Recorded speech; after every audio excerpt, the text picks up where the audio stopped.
जो हम कर्म करते हैं वही हमारा भाग्य बनता है। कर्म 3 प्रकार के होते हैं, संचित, प्रारब्ध और क्रियमान।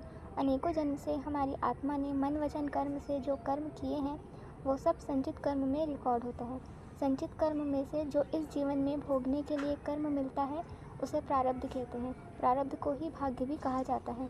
जैसे माता पिता, भाई बहन, पति पत्नी, रिश्तेदार जिनसे हमारा पिछले जन्मों में कर्म बंधन था वो इस जीवन में चुकता करना है, वही कर्म बंधन। जिसने प्यार दिया उसको प्यार देना है, जिसको दुख दिया उससे दुख मिलेगा। शिक्षा, व्यवसाय सब कर्मों से ही मिलता है। जो किसी बड़े पद पर होता है, लाखों करोड़ों रुपए का गबन करता है, वो अगले जीवन में दरिद्र भिखारी बनता है। और इस जीवन में आत्मा जो कर्म कर रही है वो क्रियमान कर्म है। क्रियमान कर्म संचित कर्म में रिकॉर्ड होता है। प्रत्येक कर्म का योग बनता है, फिर समय आने पर उस कर्म का फल मिलता है। कुछ इस जीवन में मिल जाता है और जिस कर्म का फल इस जीवन में नहीं मिल पाता या नहीं मिलता वो अगले किसी जीवन में मिलता है। कोई जन्म से ही करोड़ों की संपत्ति का मालिक होता है तो कोई गरीब, कोई अपंग पैदा होता है तो कोई स्वस्थ, कोई रूपवान, कोई कुरूप। तो इस प्रकार से देह मतलब शरीर, तो देह और देह के सारे संबंध कर्मों के हिसाब से ही मिलते हैं। देखिए, कुछ रिश्ते बहुत अच्छे होते हैं, कुछ रिश्ते बिल्कुल अच्छे नहीं होते। जो रिश्ते हमारे अच्छे हैं वो किसी और के अच्छे नहीं हो सकते, तो सब उनके कर्मों के हिसाब से ही मिला है। अभी यदि आपको बहुत कष्ट मिल रहा है तो आपके कर्म ही कट रहे हैं।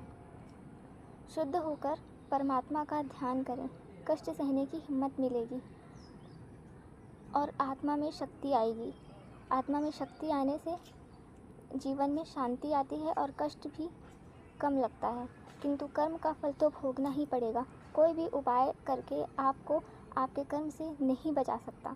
यदि आप बदले की भावना रखेंगे, जिसने आपको दुख दिया है उससे बदले की भावना रखेंगे तो फिर कर्म बंधन बनेगा और अगले जीवन में वह व्यक्ति फिर आपके जीवन में आएगा और इसी प्रकार मनुष्य कर्म चक्र में फंसता जाता है और जन्म मरण के चक्कर में आता रहता है। जब तक सारे कर्म चुकता नहीं होंगे मोक्ष नहीं मिल पाएगा। यदि एक भी कर्म चुकता है तो मोक्ष नहीं होगा। यदि कर्म आपने भोग लिया है तो उस कष्ट से निकलने का आपको कोई मार्ग बता देगा। यानी जो कर्म फल के हिसाब से आपको कष्ट मिलना था, जितने समय के लिए मिलना था, जितने समय के लिए आपने किसी और को कष्ट दिया था, वो कष्ट आपको उतने समय के लिए मिल चुका है। यानी आपका कर्म चुकता हो चुका है। तो आपको उस कष्ट से निकलने में कोई उपाय बता देगा या आप स्वयं ही उस कष्ट से बाहर आ जाएंगे और आपका मन सुखी हो जाएगा। स्वयं आपके जीवन में सुख आ जाएगा, परम शांति। इस वीडियो को यहीं समाप्त करते हैं। इसका हम पार्ट 2 बनाएंगे जिसमें बात करेंगे कि मोक्ष कैसे मिलता है, मोक्ष के लिए क्या पुरुषार्थ करना पड़ता है, आत्मा जन्म मरण के चक्कर से कैसे बाहर निकल सकती है, अगर शरीर मरता है आत्मा नहीं तो आत्मा को किसने जन्म दिया। धन्यवाद। परम शांति।